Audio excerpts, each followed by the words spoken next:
Bom dia nono ano. Bom dia nono ano de história. Vamos para a semana 3. Nós vamos terminar o capítulo 2. Vamos terminar os outros 50% desse segundo capítulo. Então o que fala esse capítulo? Nós temos aí a Guerra do Golfo.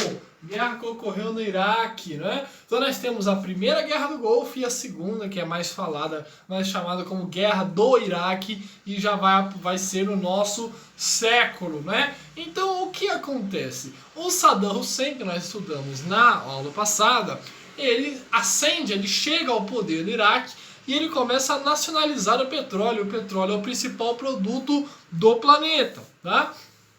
Até aí tudo bem, os Estados Unidos ali conseguia dialogar com esse ditador que fez atrocidades. Tem no YouTube, tem no Netflix séries, né, que mostram as atrocidades que o Saddam Hussein cometeu no Iraque, né? E ele dominava o Iraque com punhos de ferro, matando parte da população e todos aqueles que eram contrários ao seu regime. Tá? Então, o que acontece? Quando o Iraque começa a invadir o Kuwait, que é um país vizinho aí, quem puder olhar as fronteiras do Oriente Médio vai ver rapidinho aqui, vizinho ao Iraque, nós temos o Kuwait bem espremido entre o Irã e a Arábia Saudita. Então, quando Saddam Hussein começa a ter pretensões imperialistas, pretensões de ampliar o seu território, invadindo o Kuwait, a OTAN, que é a Organização do Atlântico Norte, né, que é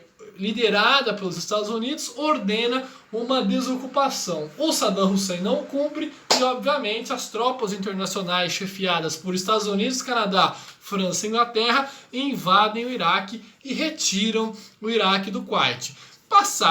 Isso aí foi em 1990. Passaram-se 15 anos e depois houve uma nova guerra que nós vamos falar daqui a pouco nessa aula.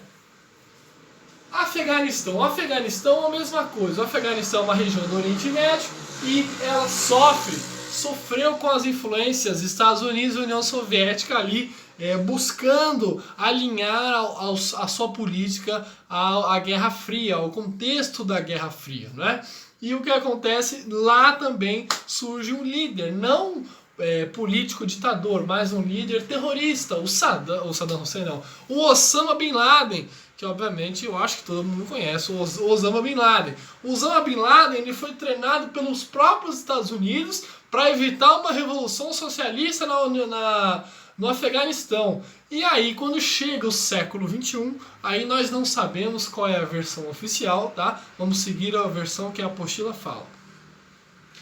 No século XXI, o Saddam Hussein, o Osama Bin Laden, ele planeja o ataque do 11 de setembro. O 11 de setembro de 2001 é o dia que se inicia o nosso século XXI geopolítico. Por quê? As Torres Gêmeas e o Pentágono foram atingidos por aviões. Eu acho que essa parte vocês devem conhecer, ou grande parte dos alunos conhecem essa parte. Procurem lá no YouTube que vocês vão achar, atentado 11 de setembro, rapidinho vocês vão ver o horror que foi. Então foi o maior atentado terrorista da história dos Estados Unidos, foi o primeiro ataque que ocorreu aos Estados Unidos depois da Segunda Guerra Mundial, né? Os Estados Unidos que foi atacado em Pearl Harbor, mas era no Pacífico, não no coração de Nova York, de Washington, no meio do continente, né, do meio do país. Então, terroristas fundamentalistas islâmicos roubaram aviões nos aeroportos americanos e jogaram contra as Torres Gêmeas que caíram. As Torres Gêmeas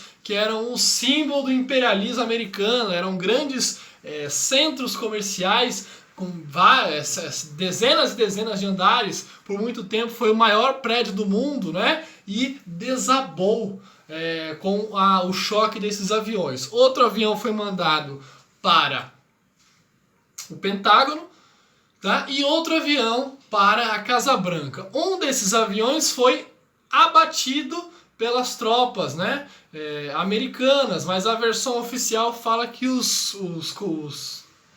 tripulantes que tomaram o avião e o avião caiu, né? A intenção desse ataque era atingir o Pentágono, a Casa Branca e as Torres Gêmeas. Desses 4, apenas um não atingiu a Casa Branca, ficou intacta, né? Aí não sabemos, porque não faz tanto tempo. O que acontece? Esses conteúdos que nós estamos estudando no final do ano, eles são muito próximos da nossa realidade. Isso foi 2001 para 2020, 19 anos. 19 anos na história não é nada. Então nós não sabemos ainda, não temos certeza sobre as versões oficiais, porque muita coisa ainda está presa dentro do Pentágono, dentro dos organismos institucionais. Então, os aviões destruíram o World Trade Center, né, as Torres Gêmeas, um outro avião atingiu o Pentágono e isso marcou o início da guerra ao terror. O presidente americano na época era o George W. Bush e ele declarou que iria invadir e exterminar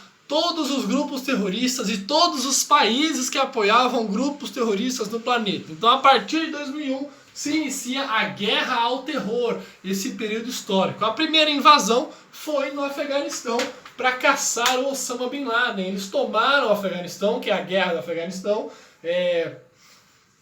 tomaram a política do Afeganistão, houve vários conflitos, não acharam Osama Bin Laden. Só 10 anos depois eles conseguiram achar o Osama Bin Laden em um esconderijo lá, subterrâneo. E mataram, né? Foi encontrado morto por um bombardeio. E aí no Iraque foi a mesma coisa. O Saddam Hussein também foi acusado, só que dessa vez de produzir armas nucleares em grande massa, e novamente a OTAN se reuniu, suas armas, e atacaram o Iraque, a guerra do Iraque, e assim o Saddam Hussein foi deposto do poder iraquiano. Por que eu falo que pode ser uma dupla interpretação? Porque existe também a outra interpretação que fala que esses países eles têm muitas reservas de petróleo e era fundamental para os Estados Unidos no momento invadir esses países, né? E também temos a teoria que alguns engenheiros olham o vídeo da queda do World Trade Center e percebem que apenas os aviões não eram capazes de destruir a base da torre.